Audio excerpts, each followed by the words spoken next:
Yes. Hi. Chair Bauer, Here. Alonso, Here. Hooper, Marzo, Here. Potter,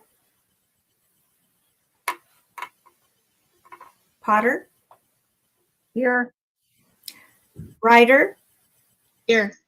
Fisher. Here. Okay, thank you very much, Ms. Ellis.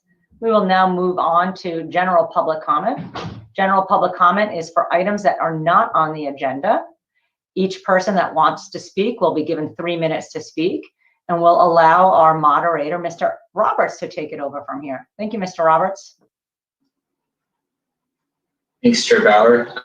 So we have 3 attendees tonight.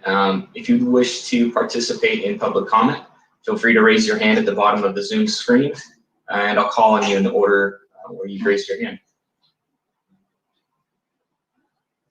And it doesn't look like anyone's raising their hand. We'll close public comment. Okay, thank you, Mr. Roberts. Public comment is now closed for items not on the agenda. We'll now move on to item number 4, which is committee comment, and we'll start with our council liaison, Ms. Delinda Fisher. Thank you, Chair Bauer. We did have a council meeting on April 5th, but I don't think there's really anything on our agenda that's relevant to this commission. There is an Earth Day event on Saturday from 3 to 6 at Petaluma Arts Center if you're interested. And that's all I have. Great. Thank you very much, Councilmember Fisher.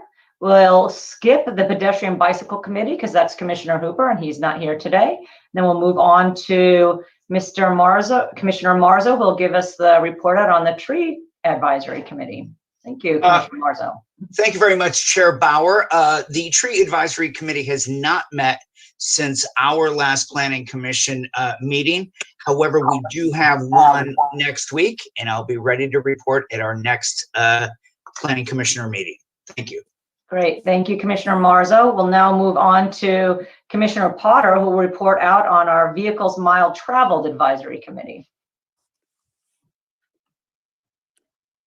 So the Miles Traveled Technical Advisory Committee met and we reviewed the work that had been done to date by the consultants and discussed strategies for identifying areas in the city of Petaluma that would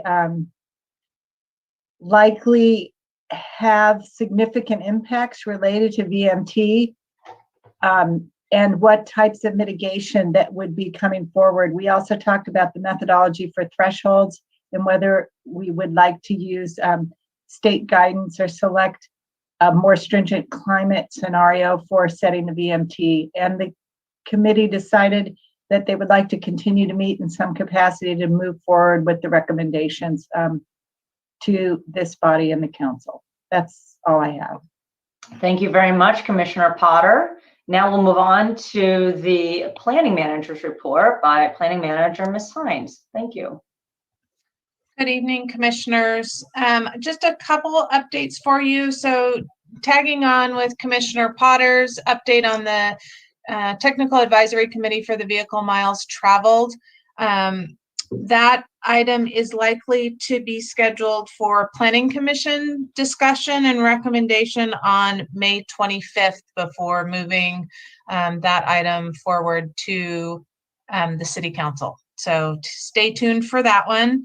Wanted to let you know we've had a couple appeals filed. The Doherty residence, which you considered, that was off of Branching Way and Olive. That site plan and architectural review of the single family home was appealed by the Tom Roses. And then the Auto Plaza sign was appealed by one of the other, the Chevy dealer, Mr. Ganella, so Victory Chevy. Although it sounds like they might reach some agreement and that appeal may be dropped, but at the moment there's 2 appeals filed on those recent decisions. And then there's a few things coming to the City Council in the next couple of months that I thought might be of interest to commissioners. So next week is the second reading of the Chapter 6 updates around the equipment commission recommended approval of. So the council unanimously approved the introduction of that ordinance, and at the next meeting will be the actual adoption before the council. On May 10th is our budget workshop. On May 17th, we are holding a housing workshop. And then on May 24th is the goals and priorities discussion. So it's a lot of Mondays in May where there will be some exciting agenda content. So I wanted to keep you abreast of those. And that's all I have. Thank you very much, Planning Manager Hines. Does anybody else have anything that they want to add at this point? No? Okay, we'll now move on to the approval of minutes.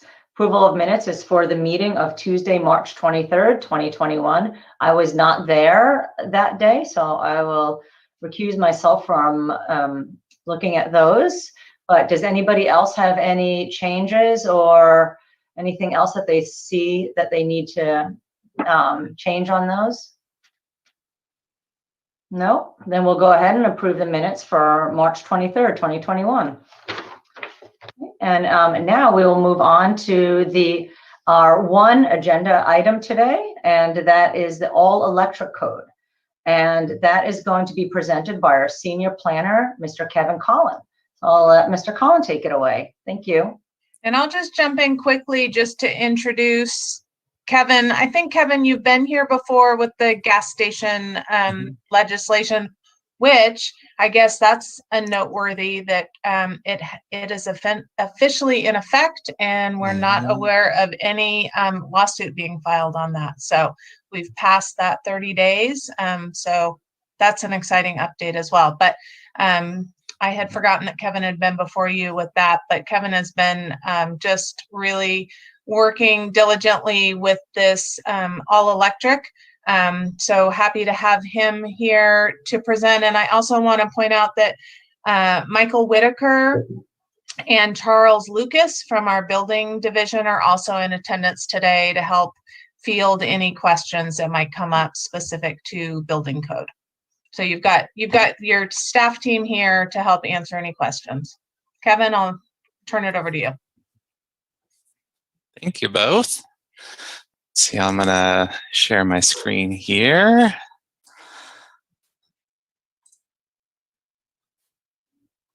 All right. Good evening, everyone. Chair, commissioners, I'm pleased to present a proposed new ordinance for all electric construction in the city of Petaluma this evening.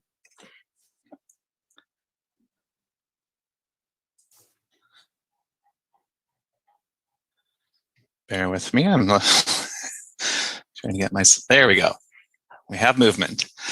All right, by way of overview, our staff report will be in 3 parts this evening. I will first go over the background, including the policy direction that brings us here this evening, the staff research that is behind the proposed ordinance, and then we'll move into the second part, which is a summary of the substantive elements of the ordinance itself, the proposed code amendments. We'll delve into each of those individually, and then we'll conclude with our next steps, including a summary of our meeting with the Climate Action Commission last week.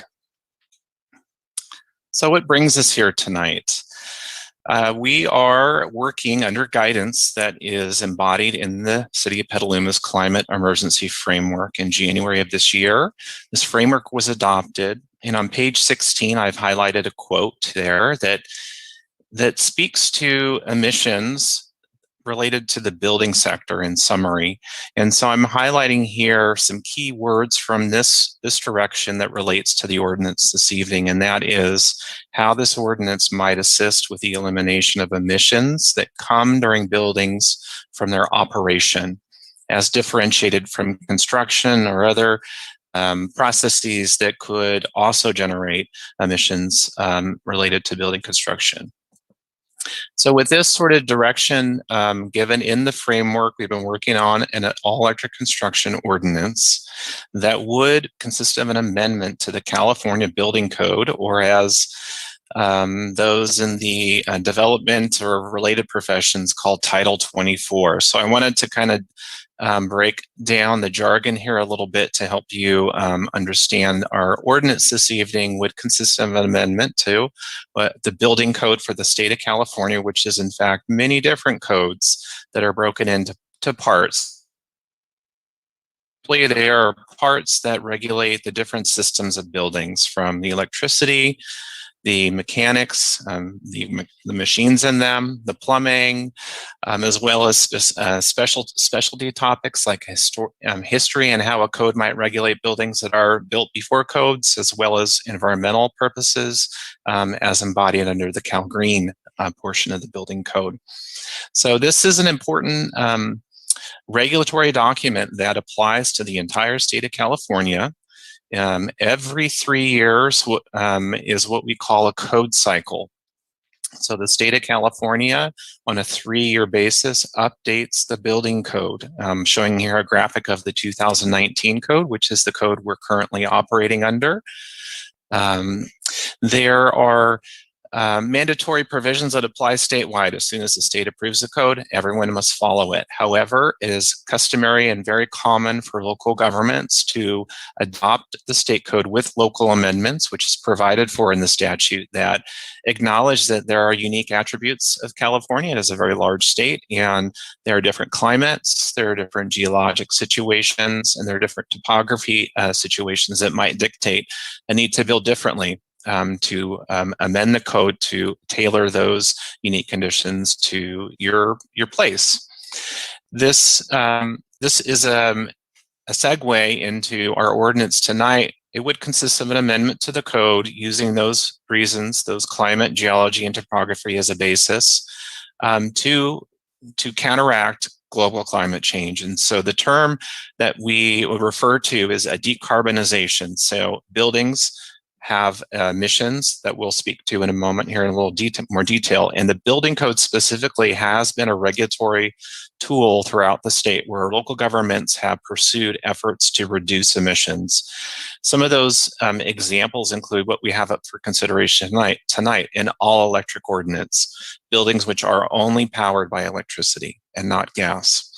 Another type of effort is what's called a REACH code, where the energy Part 6 of Title 24 is in fact amended and revised to provide more restrictive standards than the state would otherwise apply uniformly across the state. There's additional regulatory hurdles to demonstrate the cost effectiveness of such an approach there, as well as the California Energy Commission needing to approve your local code.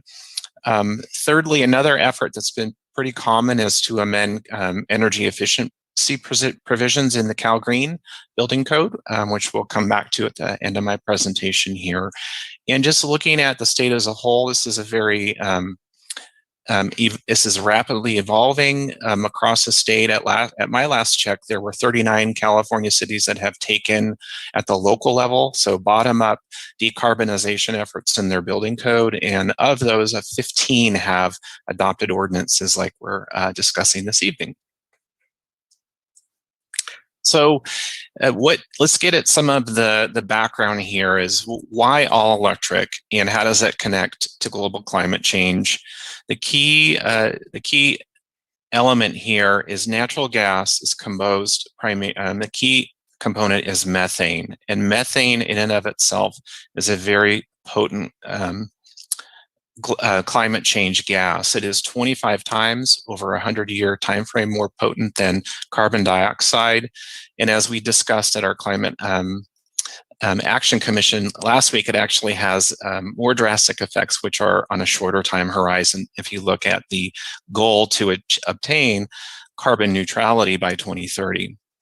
So natural gas it is emitted into the atmosphere, and we're calling it air pollution that happens at the point of extraction, where it's taken from the earth and put into some manufacturing process that leads to its distribution. Natural gas does leak from those pipes that convey it to local cities, towns, and then within buildings themselves, the gas is emitted.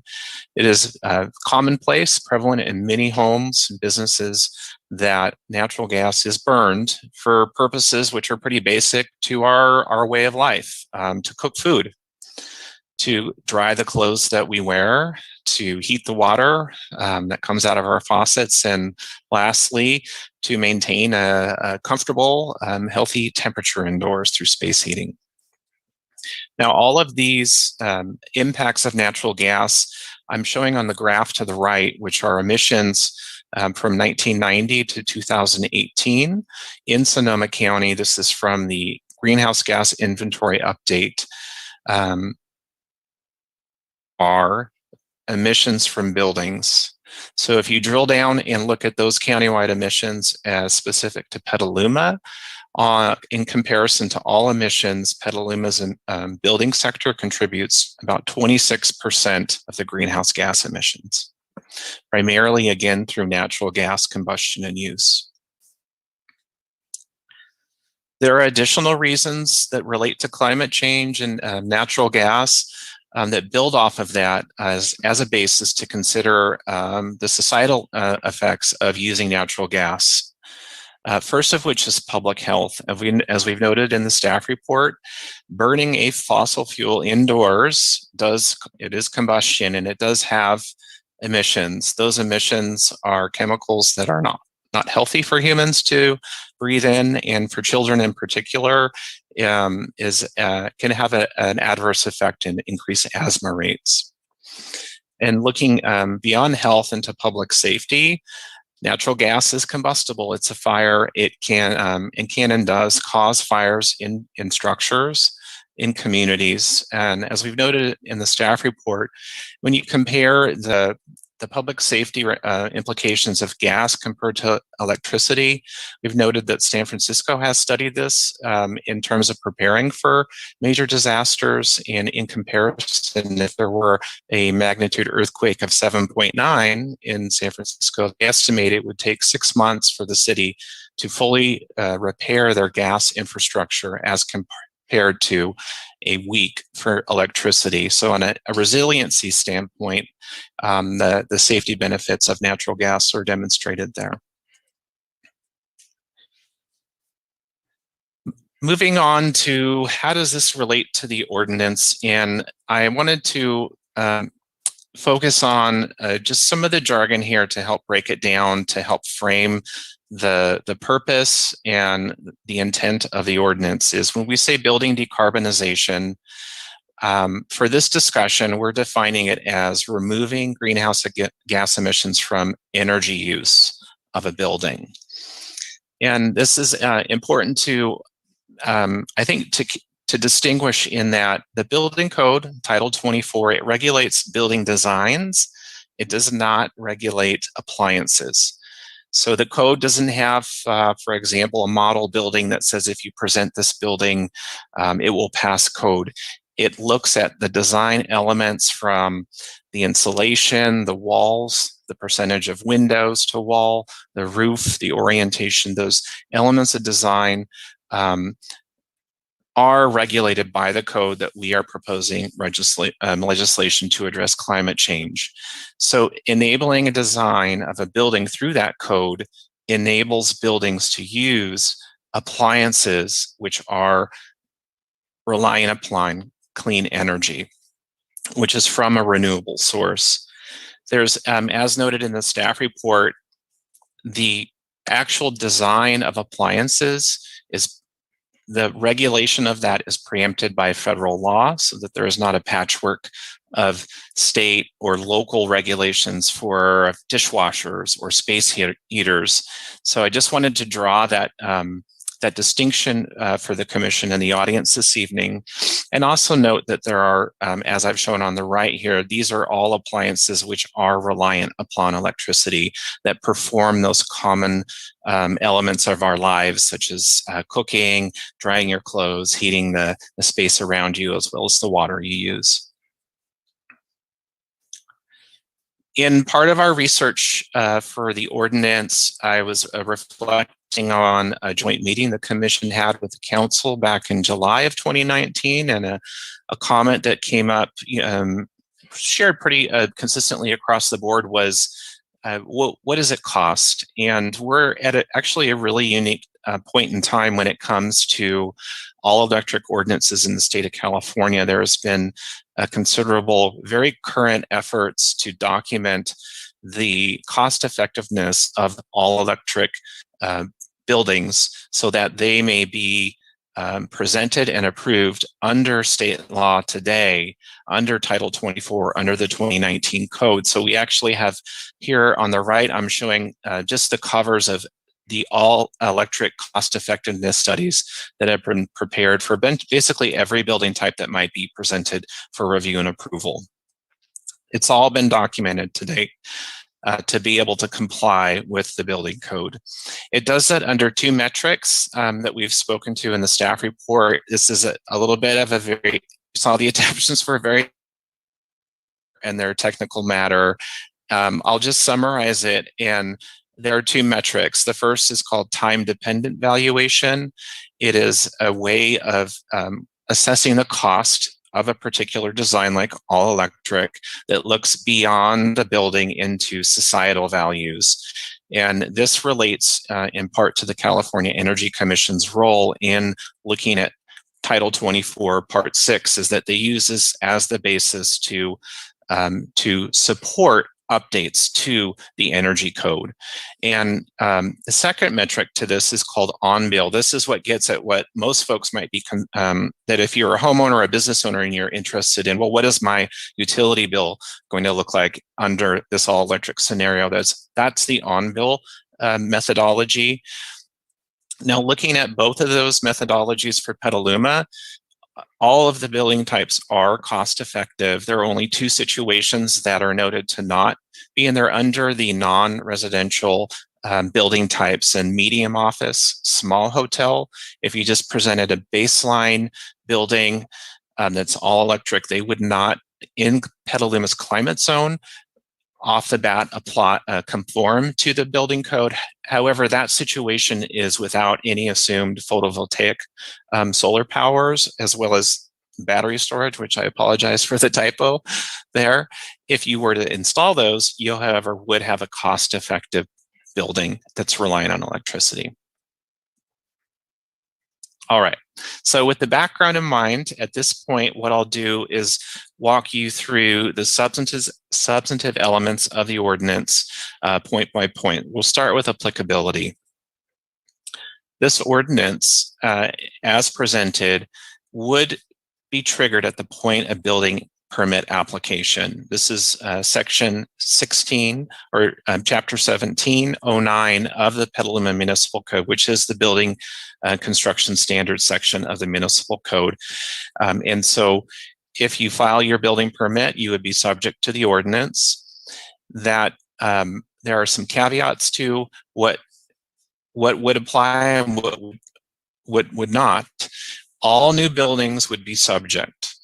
This is the foundation, the walls, the roof. If you were altering an existing building, the ordinance would not apply to you.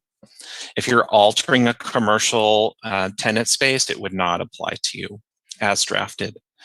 There are a couple other situations. Portable appliances like propane for barbecue or space heating are common in many locations. In this ordinance, for clarity purposes, just identifies that as not a situation subject to the all-electric construction requirement, just to prevent any confusion. It's not regulated by the building code in any event. And lastly, essential facilities are types of land uses or buildings which are public in nature. These are your police stations, your fire stations, your emergency operations stations, is that we are proposing a carve out for backup power. So this would be, for example, for a generator that might power a building that might be responding to the public in a safety emergency, for example, that they be provided the ability to do so. In our current review of pending projects, these are applications that are either filed or projects which have not yet entered construction. We've tallied an estimate of what this ordinance would capture initially, and we're just over 1,800 residential dwellings, and then over 400,000 square feet of commercial floor area would be subject to the ordinance as presented tonight.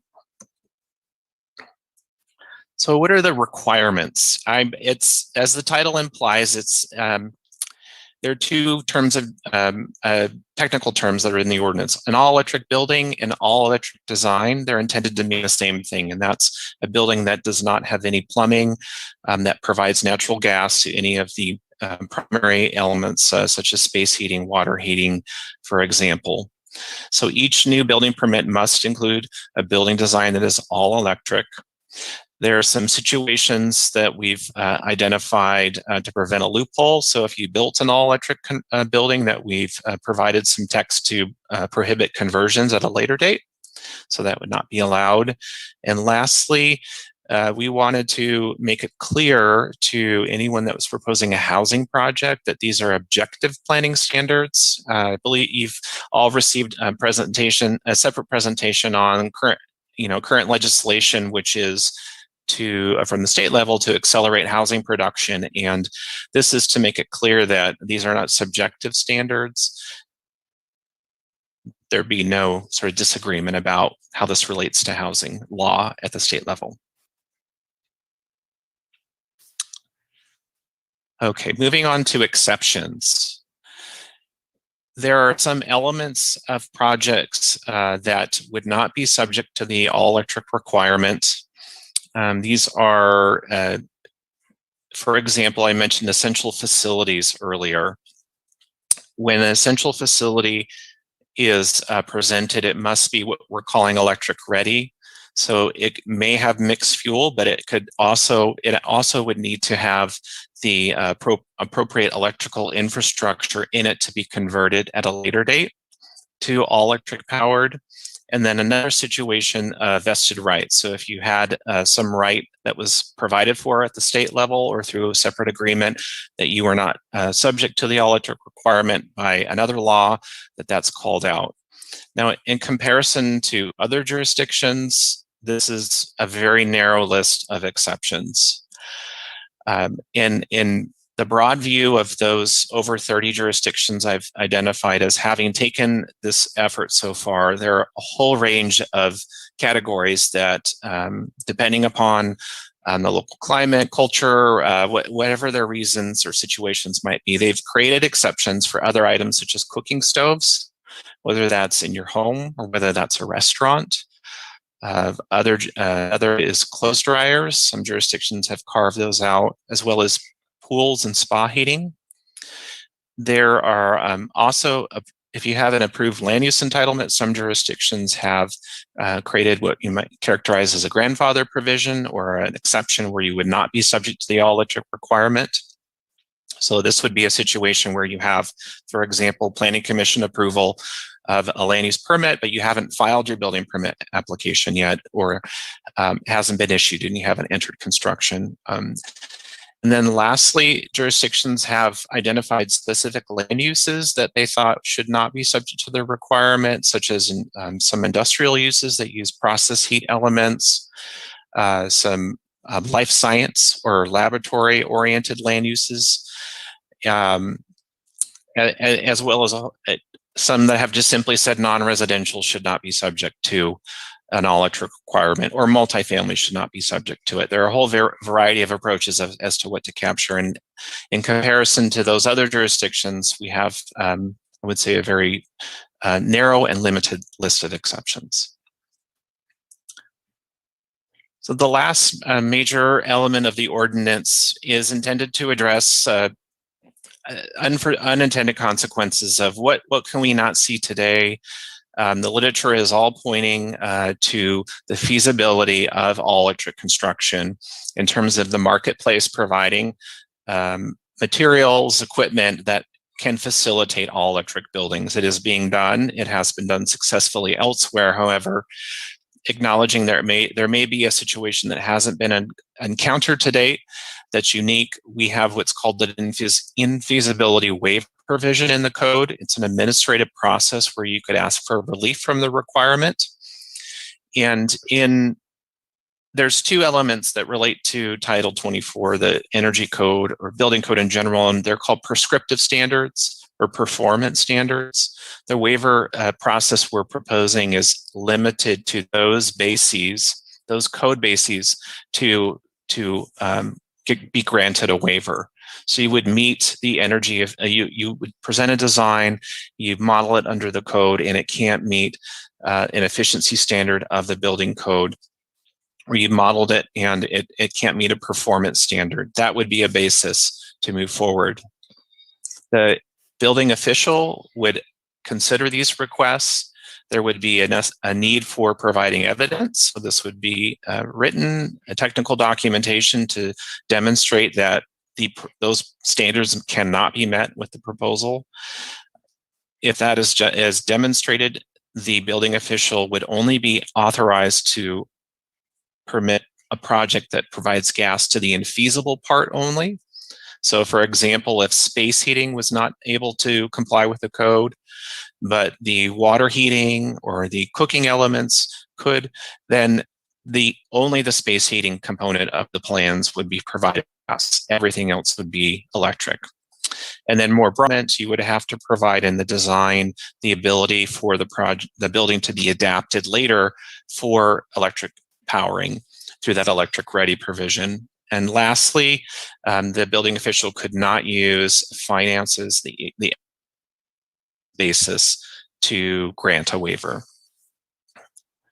Now, in comparison to other jurisdictions, this is a very code-centered approach that we've presented. In other jurisdictions, the reasons for granting a waiver in every jurisdiction that has a all-electric ordinance does have a waiver provision in it. But there are broader reasons, such as those just related to a business, a need to carry on business as usual, or in some way is a basis in other jurisdictions to not have the all-electric requirement. If the public interest was felt to be served by the decision-making body, the gas could be permitted. And then lastly, hardship related to economics is a basis that I've observed in other jurisdictions for authorizing gas to be installed. Getting towards the end here, appreciate your patience. Last component of the ordinance relates to Cal Green. So in Part 11 of Title 24 is what we call Cal Green. This is a building code with lots of different elements that get beyond just the foundation and the walls and the roof. We get into criteria that relate to community, the design, increased energy efficiency standards, water conservation. These are things that add on to your plumbing code or your energy code, and get into subject matter beyond the standard code. In looking back at current code, in 2019 local adoption of the building code in Petaluma, it included what we call an all-electric incentive for projects to essentially benefit from a tier under Cal Green that would encourage or incentivize all-electric construction. Given that we are proposing an ordinance that no longer incentivizes, but rather mandates through regulation all-electric buildings, we are proposing the Cal Green standard be put back to that 2019 Tier 1 level for new buildings and mandatory for alterations and additions. So now that I've given you a summary of the ordinance that we're presenting this evening, another aspect of why we're here is to get your feedback more generally on the topic of global climate change, building emissions. And coming back to the graph I shared before, recall that it's 26% of the emissions in Petaluma comes from the building sector. And when we look at that overall number and translate it down to just a generic residence, so according to the state, on the whole, if you look at, well, where do those emissions come from? This chart breaks down on the right the different elements in numbers in terms of for example, over 40% of those emissions coming from space heating, over 20 coming from water heating, and so on, is we're talking about the building code. The building code does regulate these elements, and I want to just provide a graphic or a visual reference for you to think about how we might approach further reductions in emissions from the building sector, because in looking at the graph on the left, that 26% is not going to go down as a result of this ordinance. We are talking about an ordinance tonight that would prevent further increases in that amount. And in thinking about what other efforts, how that might be accomplished, those elements on the right are potentially addressed through increased education. So this could be by sharing with the citizens of Petaluma, you know, where do these emissions come from? How do they relate to you, your home, and your way of, you know, how you live in your environment. And then related to that is incentives are very increasingly being given, for example, by energy providers.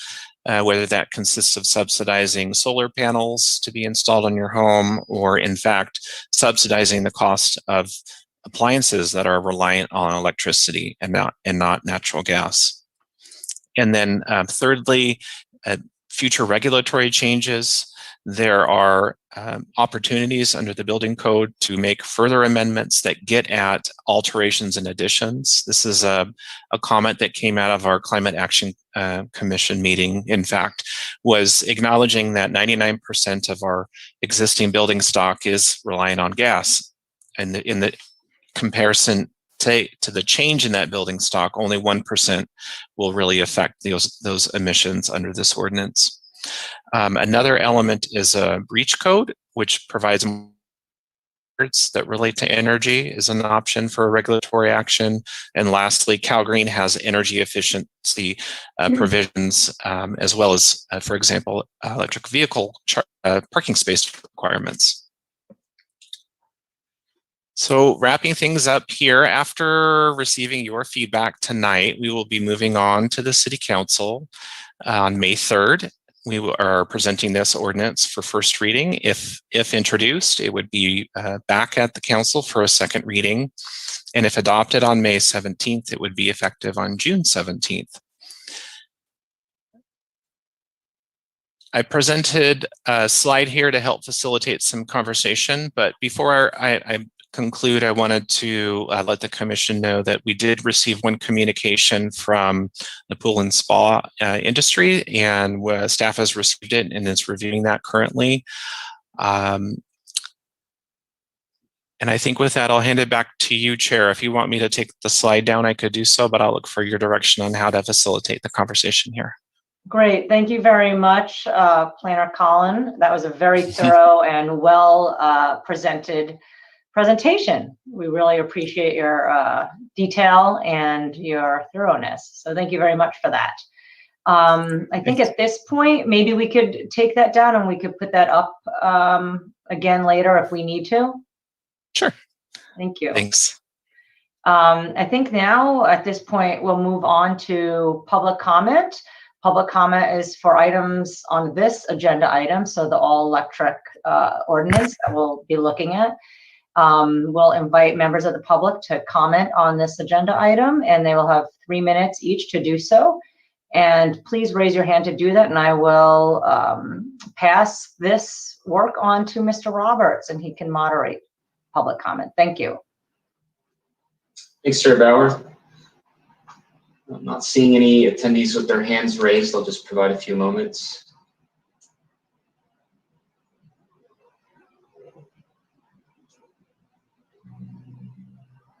And I'm not seeing any hands raised still.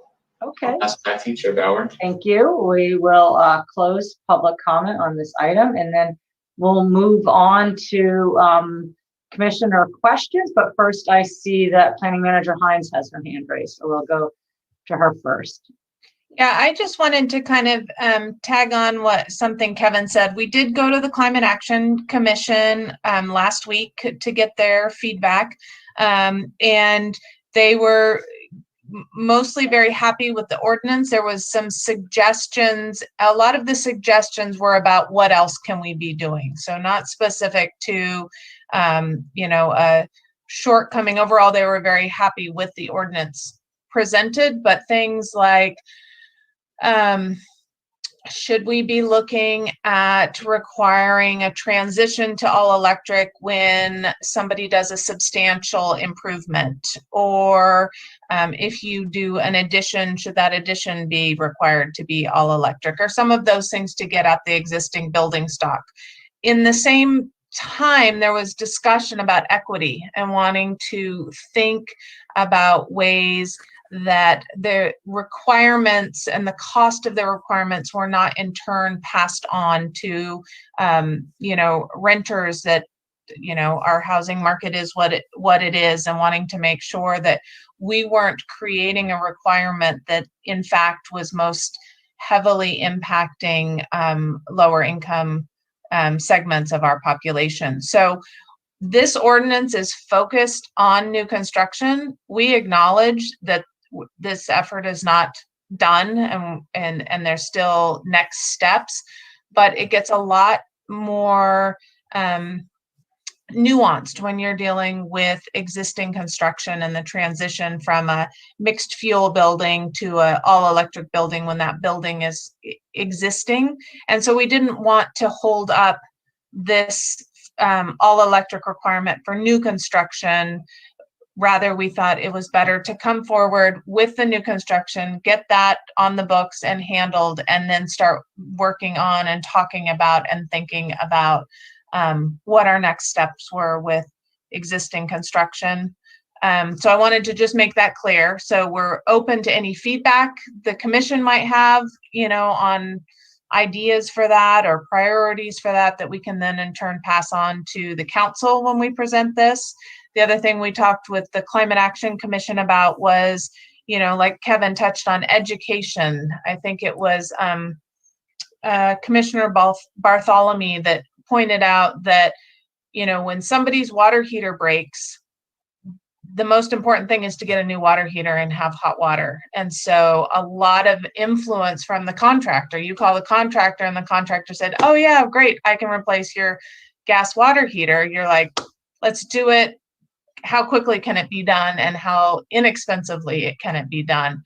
If the contractor were to say, well, actually, I'd really recommend, this heat pump water heater as your replacement, and let me get you some resources about incentives from Sonoma Clean Power and that kind of stuff. So that's another thing that staff will be looking at and trying to be creative on how we start increasing that outreach and that education and incentive piece of this as well. So I just wanted to make sure that that was part of the thinking and discussion for tonight. Great. Thank you very much, Planning Manager Hines, for that clarification. I saw that Councilmember Fisher had her hand up, but are you good with that, or did you take your hand down? That was going to be my question, was about additions and alterations and what happened at the Climate Commission, because this is my second review of this, and I'll get a third one at council, so I'll know it really well. But as long as I'm here, can I comment? Sure. Yeah. I think that staff has done an outstanding job and has really kind of kept the momentum of keeping Petaluma on the map in terms of making these changes that need to be made to get us to carbon neutrality by 2030. It's a lofty goal, and I'm really pleased to see this ordinance the way it's written and the steps that we're taking. But given that, it really is Commissioner Ryder who has the expertise, so I look forward to hearing from her. Great. Thank you very much, Councilmember Fisher.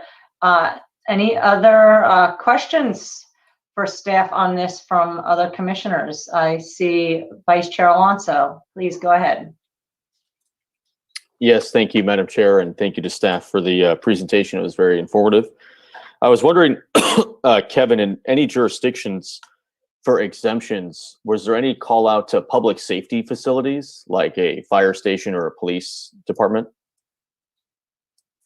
Oh, yeah, sure. And that's actually our proposal before you tonight, is that the essential facilities is the term that we're using to keep consistent with the building code, and they would not be subject to the requirements of the ordinance and the backup power. And then even though not subject, they would be what's called electric ready. So they may have natural gas infrastructure, but they also need to include design elements that are conducive to electric power.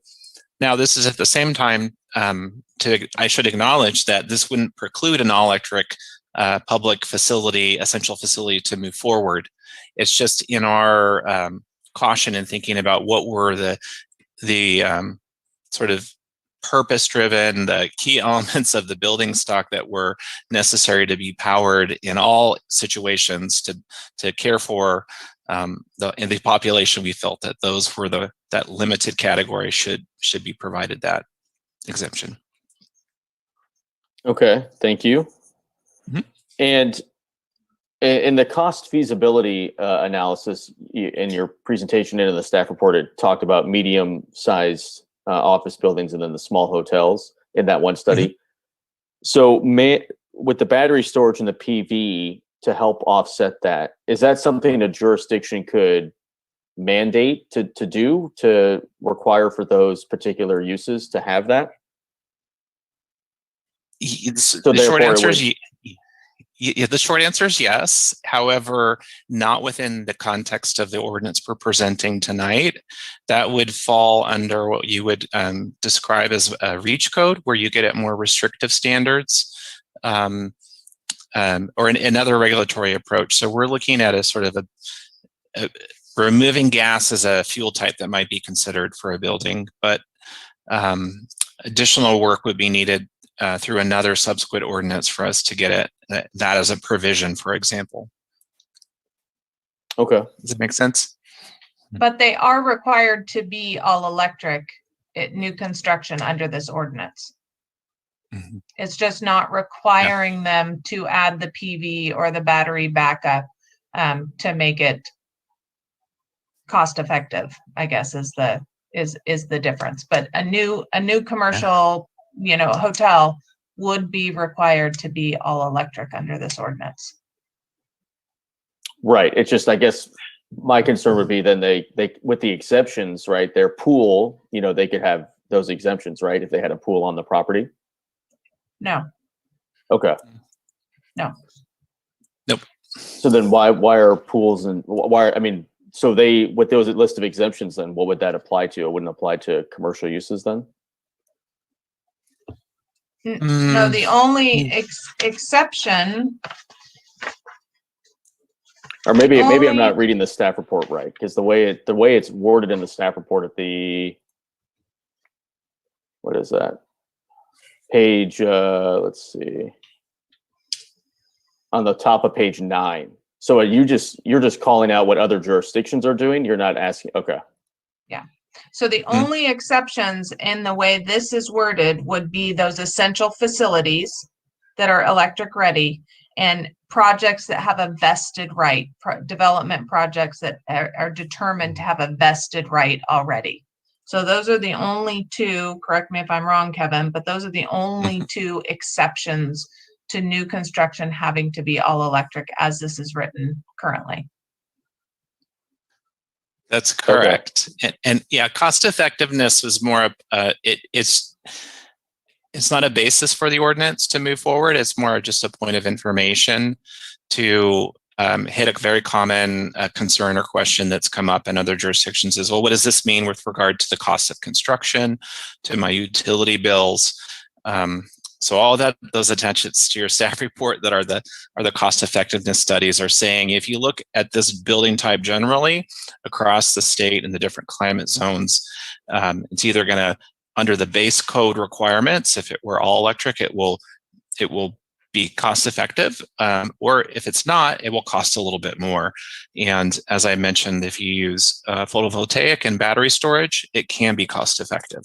So there are lots of choices, like appliance choices, that you can make in building construction, materials and methods that the code can't regulate, like I mentioned, for federal preemption. But you could, through other choices that are in the building trades, you can design a compliant project or something that is energy efficient and cost effective and reliant on electricity. I don't know, is that answering your question? Yes. In 2019, we had a joint meeting with the city council to go over some of these very similar topics. And there were some recommendations in that staff report and in that presentation about, gray water, as part of laundry to landscape, the strength of solar panels, and then EV charging infrastructure. And I was just wondering, would that be separate from this, or can you all maybe make a comment on that about, is the city planning to do those things, or how are we addressing those as well? Because those seemed like worthy topics as well to consider. So we did adopt the laundry to lawn, the gray water for all new single family. So that is in our current code. There were, and Mike, if I misspeak here, please jump in, but there were increased solar requirements as part of the 2019 code updates as part of Cal Green. So we have adopted Tier 1 Cal Green. So there are solar requirements with that. And then with EV, we're actually at the same council meeting that we are bringing forward the all electric code. We are bringing forward EV streamlining code modifications that are consistent with what the state has come down from the state. So we are continuing to work on that as well. Okay. And there are some EV requirements as part of Cal Green that we implement as part of the building permit process. Right. Yeah, I think just one of our biggest weak spots as a city is just a lack of EV charging stations. Mm-hmm. I mean, we have, one giant parking structure that I live right behind that has no EV charging stations. So there's the lack of infrastructure in town is, I think, a huge issue. So, but it's good to hear that the council's Yeah, and we are doing other that. things around that, like with city facilities, and I one of the things on our list to have some study session dialogue about is parking overall. So that may be part of a future conversation about parking regulations. And if we're going to update parking regulations, what are our options for increasing EV parking as part of updating our parking regulations, similar to how we have required amounts of bike parking as part of our parking regulations. So a larger parking conversation is in Kevin's queue. So it is something we are working on and are intending we're trying to finish one and start the next to keep the momentum. Okay, thank you. That's all I have. Oh, Mike, do you have something to add to that? You're muted, Mr. Whitaker.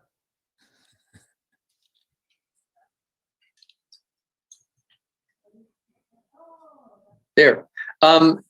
One slight correction to what Heather said was that the PV requirements are part of the energy code now, not really part of the green building code. So that all new houses are required to have solar systems on them. That's part of the 2019 energy code requirements now. Thank you. Great, That's thank just you. a slight correction. Mm-hmm.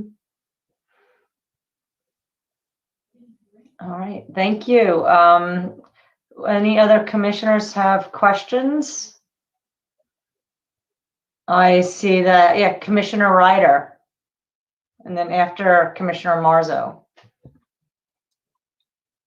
Yeah, we'll definitely have comments later, but just a clarifying question related to the vested rights exemption. I haven't come across this language before, so I'm just curious if you could provide an example of what that might consist of. Is that approval from the state something like a school-related project or something of that nature?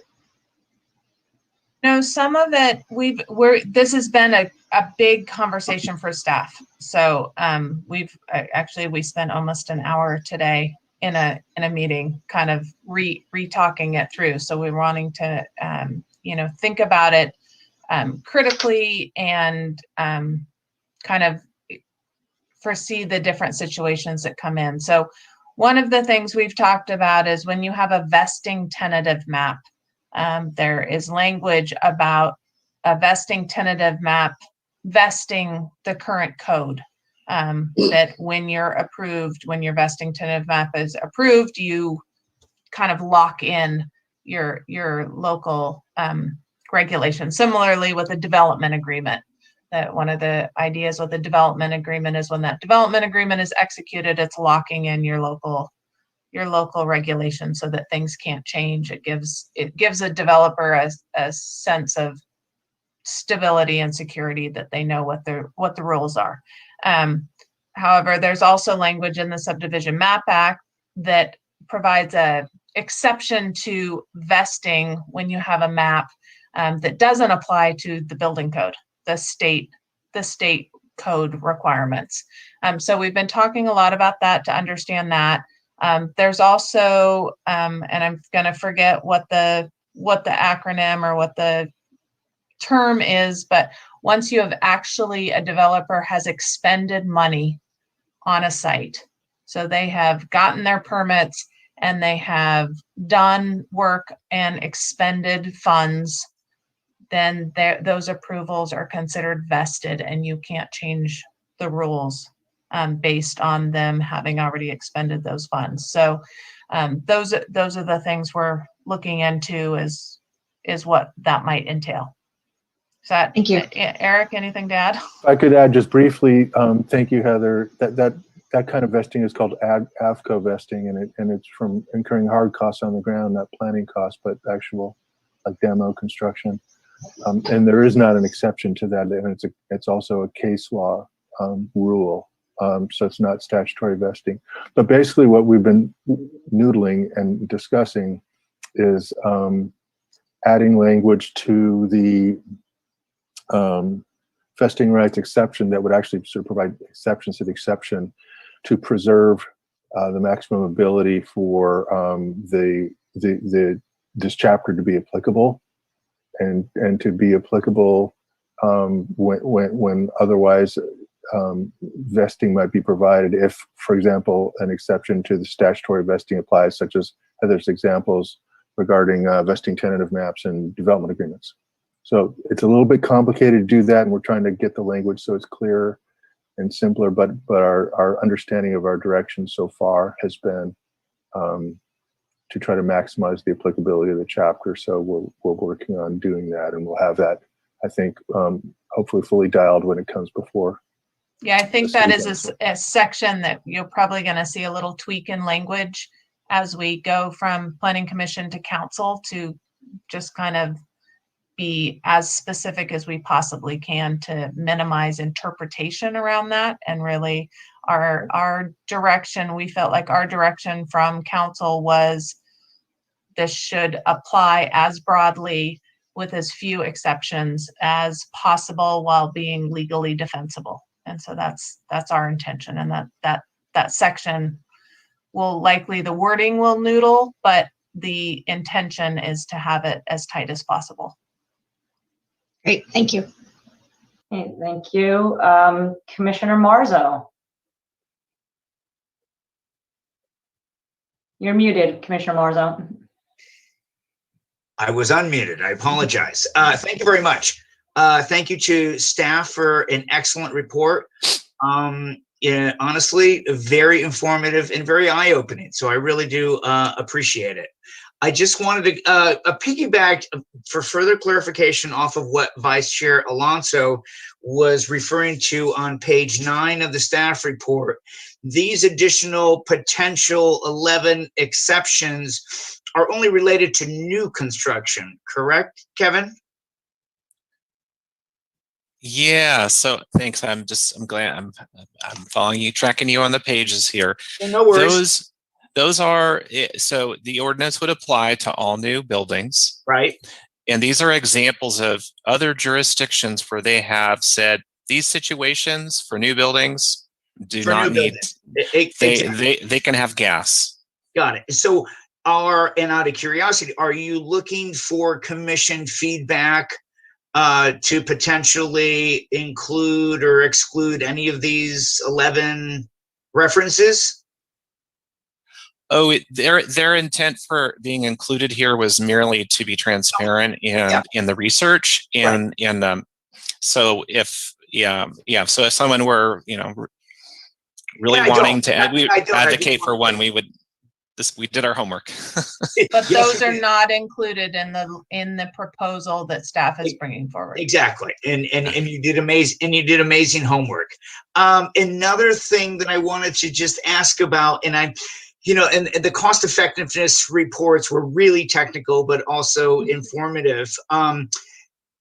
And it's a really overarching question, but are we still confident as a city that we'll be able to reach our arena goals with the new language that we're proposing today? And I know through the Climate Action Committee or Commission, excuse me, that they are too concerned about potential increases in rent to residents and such. So I just was curious if we've looked at a nexus of these cost effectiveness studies and the ability for us to meet our future RENA goals.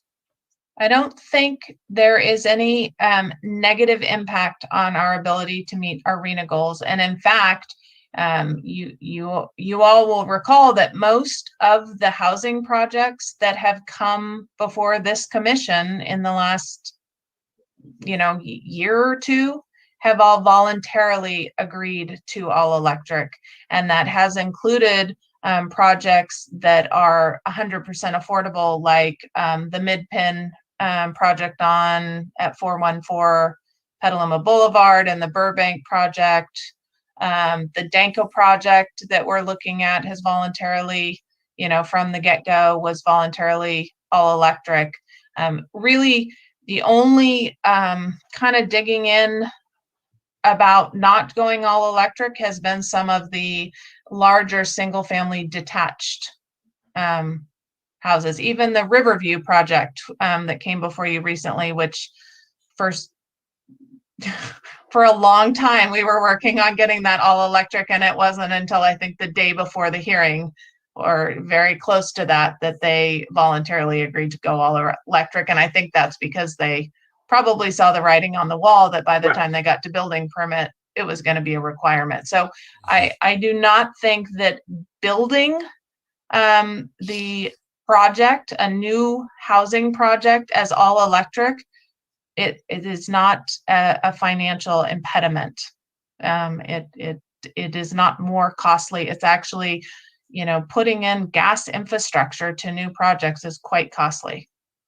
Exactly, and I really appreciate your answer, Heather. And just to further clarify, Kevin, in the report we talked about removing some of the Cal Green incentives because now it's going to be mandated. But then on the next slide, when we talked about future work, there were some incentives. But is that kind of replacing the incentive from a local level to a state level, or state to federal? Or I just was curious about how these incentives might work in the future.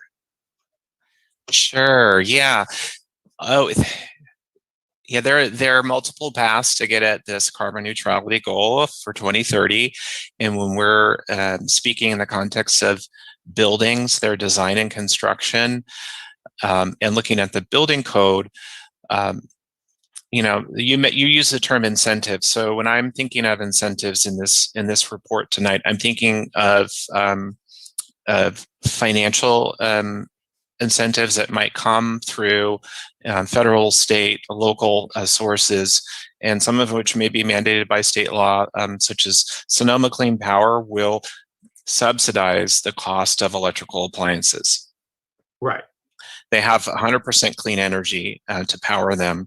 So that's one example of an incentive that could be provided. It could be, I'm not familiar if they have one for electrical vehicle charging, but if we're thinking of Cal Green and the standards within that code, there are electrical vehicle parking requirements. So in looking at the building code, which includes Cal Green, other jurisdictions have taken a look at the parking requirements for electrical vehicles and modify the Cal Green standards to make more spaces be required. So that's another example of a regulatory approach that we're not presenting tonight, but we're just acknowledging that there are other paths to get to it. And one of the Exactly. things I'd add to that, Commissioner Marzo, is, and we've started talking about this, is there are a lot of things we can do as a city to publicize and connect people with those incentives. So there might be great incentives through Sonoma Clean Power, but if someone doesn't know that, then it does them no good. So, same out Sonoma Clean Power or Evergreen, trying to do more with our resources to incentivize that, to have, on our climate ready page, have incentives or have links on our building website or have handouts. We started talking about, hey, how do we talk with contractors? Because this came up at the Climate Action Commission. How do we talk to contractors? How do we kind of get a broader range on board with our climate neutrality goals? And so it's not just something that we keep hitting people over the head with, but more that we're explaining it and that we're getting partnerships and people are starting to understand why this is such an essential thing for us to do and why we are doing the things we're doing. And look, here's resources. And so we're not trying to do it to make it harder on contractors. We're trying to do it to address our climate emergency. So, I think we will be looking at additional regulations in the future, but I think also there are things we can be doing to connect people and build partnerships and just increase resources. Absolutely. And I really appreciate your answer, Heather. I think your example that you gave earlier about what am I going to do when my water heater gives out, right? It's not a question of if, but it's going to be a when. And I, as a citizen, hopefully there's some information out there or through a professional contractor, someone who's going to steer me not just to replace a like-minded appliance, but to maybe make a change and really see the benefits of that change. And as an existing homeowner and business owner here in town, obviously, we talked about how, we're not redoing the past. However, and obviously I'm very concerned with asking too much at any one point of existing homeowners and businesses. However, as things come up incrementally, I do think through education, we have a great opportunity for homeowners to really consider alternatives that we might not necessarily even consider, because as you said perfectly, at that moment, you just want to replace ASAP, and how cheaply can I do it? And so I think that's the real reality of how we can make a change moving forward. So I definitely appreciate that. And my only final comment, and I apologize for taking up too much time, but I just wanted to understand Planning Commission as well as the Climate Action Commission are going to be presenting their comments and suggestions to the City Council, correct? Correct. Got it. Okay. Thank you so much. Appreciate it. Thank you very much, Commissioner Marza, for that valuable insight and questions. Any other questions from commissioners? I just have one then. I was wondering if the exception for the essential facilities that are electric ready, will that include public schools? That would not, the city of Petaluma would not regulate the building permit. That would be the state of California through the state architect, through the what we call the OSHPD review process. Mm-hmm. So the city wouldn't literally subject any public school to a building code requirement that would be administered by the city. It would be the state of California. Okay, and so they would have their own separate rules around that. Okay, Correct. that sounds good. 'Cause I know sometimes we do use those for evacuation centers and things like that, and it would be good not to prohibit them. So it doesn't sound like this would. Would not. So thank you. I think that's the only question I have, and I think we'll now go to commission feedback. And Planning Manager Hines, do you want to refresh our memories about exactly what you're looking for from us? So there is not a formal action here because this is will live in the municipal code. So that's a difference from a zoning code update where the planning commission specifically has the role to recommend. However, given the interest, the previous discussions on this, we wanted to circle back around, give you the update on our progress with this ordinance, get any feedback from this group in terms of, is there something we overlooked? Is there something you really don't like about the way this ordinance is laid out? And if you have any ideas or emphasis on what's next, things that you think we should really focus on, or the biggest bang for the buck, or ideas for incentives, or just any of that kind of feedback, we welcome that as well. We will take the feedback from both the Climate Action Commission and the Planning Commission and write that into the staff report and present it to the council for both adoption of this ordinance and kind of direction on next steps. Great. Okay, thank you for that clarification. Okay, now let's go to commission feedback. Somebody want to start? I see Commissioner Ryder. I'll happily jump in. Let me just start by saying my compliments to the staff. I have read dozens of these ordinances over the last couple of years in my professional life, and this is very well thought out. It's extremely thorough, and I'm proud to be a Petaluman today. This is pretty exciting stuff. So very well done. I would like to say I am especially fond of the way you've written your infeasibility waiver. I think that captures all of the exemptions that we might not be able to foresee, inclusive of the concerns of the pool and spa industry, frankly. There are many electric technologies that cover the items that they pointed out, from water heating and even saunas that are electric heated and quite efficient to do so. So I would be very supportive of sticking with your proposed exemptions and using that infeasibility waiver for anything that you haven't foreseen.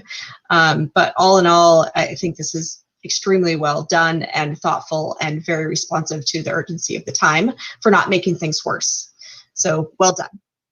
With regard to next steps, I do think that there continues to be a need for education around existing buildings, and certainly some level of regulation as well. I would love to see reach codes that address things like electric vehicle charging and other elements come forward in the future. But then anyone who knows me knows I'm a fan of reach codes. So there is that little bit of bias, and certainly anything we could do to start looking at additions and certainly major remodels seems like a good next step. If anybody is curious, yes, that's an induction stove behind me, and it's not just a prop; it works too. So I'm a big fan, and I'm happy to see this moving forward. Great, thank you, Commissioner Ryder. Very helpful. Commissioner Potter, please go ahead. I just wanted to echo the comments and the appreciation for the great job done on this, and how I'm also so proud of Petaluma leading on the climate effort. I do think that we have seen, as Planning Manager Hines indicated, that the developments that have been coming through are willing and able to do all electric, to do it affordably and make it work with our development. So I think the time is right for this. And I agree that we should be looking for opportunities in the future to do reach. I also would like to ask the planning staff and all the staff to think about other ways that aren't regulatory to increase the construction of the electric vehicle charging station. As a longtime electric vehicle person, I know really well that there aren't enough in Petaluma, but there's so many creative ways. I think the Air Quality Management District has some grants to get out there and make the additions in that infrastructure that's going to help us meet our climate goals. So again, thanks so much. I don't really have any detailed changes. It was a great job.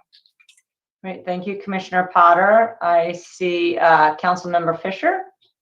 Well, I was just going to weigh on next steps since I already stated my praise, but never enough praise, right? Great job. And really alterations and additions. I think additions is almost a no-brainer. You know, if you're going to add a building, you're adding a building, right? Or you're adding a room that shouldn't have any fossil fuel infrastructure.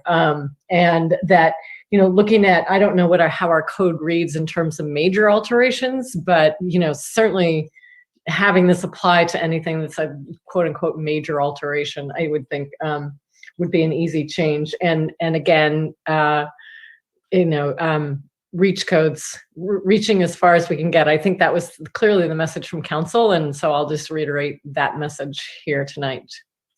Thanks. Great. Thank you, Councilmember Fisher. I see Vice Chair Alonso.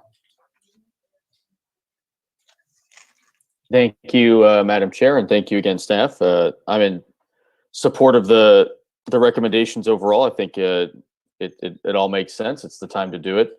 I did want to call out, I thought it was interesting that some jurisdictions offer a grace period. So I don't know if that's come up in discussions here. I think that would be worthy to consider. Normally when we do these sort of broad ordinances, like the inclusionary housing ordinance, we offered a kind of a grace period. This is a huge change. It's a positive one, but I think it might be something for the council to consider, even 6 months, you know, just to offer that. I think that's pretty reasonable. But I appreciate all the work that's done here. Again, I just to echo my earlier comment about EV charging and reach codes there, I think would be a positive development for the future. And I'm also in agreement with what my other colleagues have said so far. So thank you very much. Great. Thank you, Vice Chair Alonso. Councilmember Fisher, I see your hand raised again, or is that from before? Okay. I just wanted to respond to what Commissioner Alonso just said, because we've had 2 projects come before us recently where we did not condition the project to be all electric, knowing that this code was coming in this time frame. So to allow a 6 months extension would be problematic for me, given that we actually had that discussion here saying, no, we don't need to include that condition because we have this code coming right behind it. So I just want to provide my comment on that. Thank you. Thank you. Okay, are there any other commissioner feedback right now? Okay, I'll go. I'm supportive of requiring all electric on additions too, as long as they're substantial, maybe more than just a few hundred square feet or something like that, like one room or something, like if it's some sort of substantial addition or something like that, I agree should be all electric. Also, yeah, definitely we need more EV stations throughout the city. I think it's gonna just go ballooning. I think there's going to be a lot more electric vehicles on the road very soon, and there's not going to be capacity for charging them. So I'm definitely in support of that.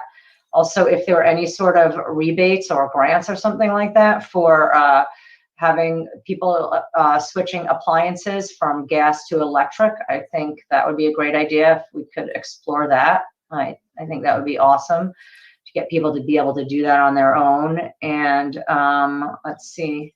I think that's about it. I just have one other random question because we're talking about carbon emissions, and I was wondering if there was ever any talk at the council level or staff level about banning leaf blowers. I know it has come up, but I'm not able to answer that off the top of my head. I know it's come up. Yeah, Councilmember Fisher might have the most up to date. It's been one of our goals since our last goal setting session. It was actually the mayor who offered that. And so, yeah, so as soon as Kevin has any time at all, man, can we whip that one out real quick? There's a great demand in our community. There is. Have that happen. And I'm going to keep going here because I lived in Los Angeles when we banned leaf blowers, 15 years ago. And, the biggest issue there is just educating the people that are using them and providing an alternative. And so it's a real community outreach issue more than just a code change issue. And would that And be, that would be a ban on gas leaf blowers, right? Not electric? Is that how it usually works? Yeah. Usually. And I would say if it is on one of the things in preparing for the May 24th goals and priorities discussion, there will be kind of a response to all of the goals and work plan items from that last goals and priorities setting. So that is what staff is working on now, kind of where are each of these, what's in progress, what have we accomplished, was there a reason we didn't get to this, was it just bandwidth, or did we run into an issue, that kind of thing. So if it is on that list, there will probably be at least some update on status or next steps with that coming out to the community soon. Great, thank you. And then I just want to say, very job well done. It is really good. I loved that you guys just closed all the potential loopholes, which I guess comes from being ahead of the pack, but not exactly the first one. So I think that was really well timed and very smart. And I applaud you guys and us as a city for doing this. And yeah, I'll go down in history again. So well done. Are there any other points of information now that people want to share on this? No? Okay. Well then, I'll go ahead and adjourn the meeting for tonight. Thank you all very much for a very positive meeting that had a really great outcome, and to our great planning staff for a very thorough job. Thank you. Thank you. Thank Good you, night, everybody. Good to see you. Good night. Good night. Good night, all. Thank you.